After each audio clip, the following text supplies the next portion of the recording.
क्या virtual kidnapping से ही मांगी फिरौती?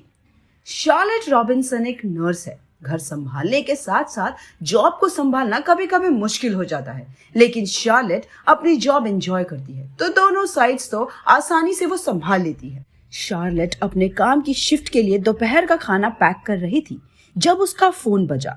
फोन की आवाज से शार्लेट अचानक से डर गई और अपनी पागलपंती पर खुद ही हंसने लगी।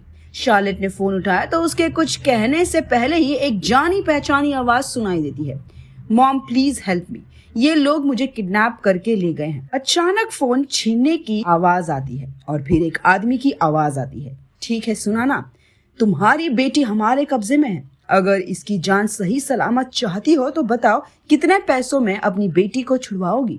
शार्लेट के तो जैसे पैरों तले से जमीन ही खिसक गई थी। उसकी बेटी जो थोड़ी ही दूरी पर एक अपार्टमेंट में रहती है, वो अचानक किडनैप हो गई और अब वो लोग फिरौती मांग रहे हैं। शार्लेट ने अपनी बेटी की आवाज एक बार फिर से सुनने की रिक्वेस्ट की, लेकिन किडनैपर्स ने ओपनली कहा, ये आखिरी बार है जो तुम उससे सुनने जा रही हो। अगर तुमने जैसा हमने कहा वैसा नहीं किया तो हम उसे मार देंगे, और हाँ, कोई होशियारी करने की कोशिश की तो समझ लेना तुम्हारी बेटी की जान तो गई।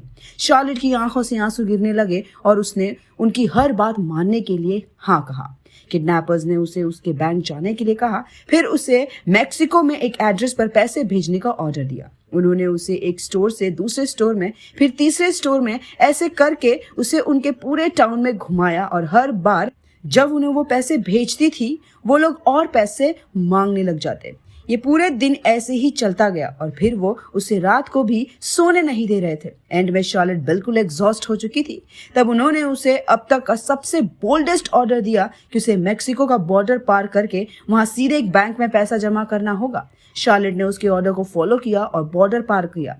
किडनैपर्स के चुने हुए बैंक को खोजने के बाद उसने उसके बताए अकाउंट में पैसा जमा कर दिया।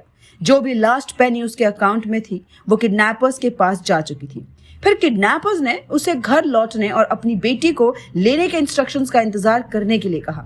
शार्लेट की जिंदगी एक बुरे सपने की तरह हो गई और उसके बुरे सपने में और खतरा जुड़ गया जब उसे बॉर्डर पर रोक दिया गया, क्योंकि फेडरल एजेंट को पता चला कि शार्लेट के पास 2 बंदूकें हैं। आर्ग्यूमेंट्स घंटों तक चला जिसमें वो ऑलरेडी अपनी बेटी को लेकर परेशान थी। शार्लेट उन्हें समझाते हुए जब बिल्कुल रोने की कगार पर आ गई तब उसे छोड़ दिया गया।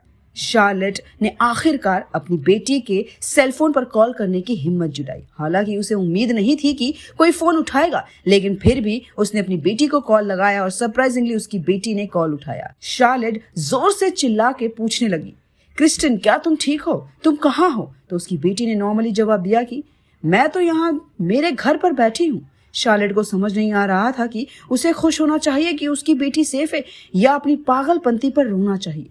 शार्लेट जिस क्राइम का शिकार बनी है उसे FBI वर्चुअल किडनैपिंग कहते हैं।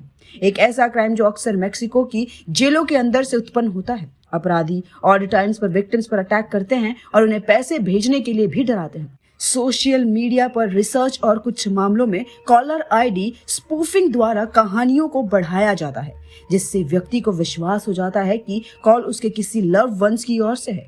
FBI ने घोटाले के बारे में कई वार्निंग्स भी जारी की है। शार्लेट ने अपने वर्चुअल किडनैपर्स को लगभग $11,000 भेजे और यह इंसिडेंट अभी भी उसे परेशान करता है।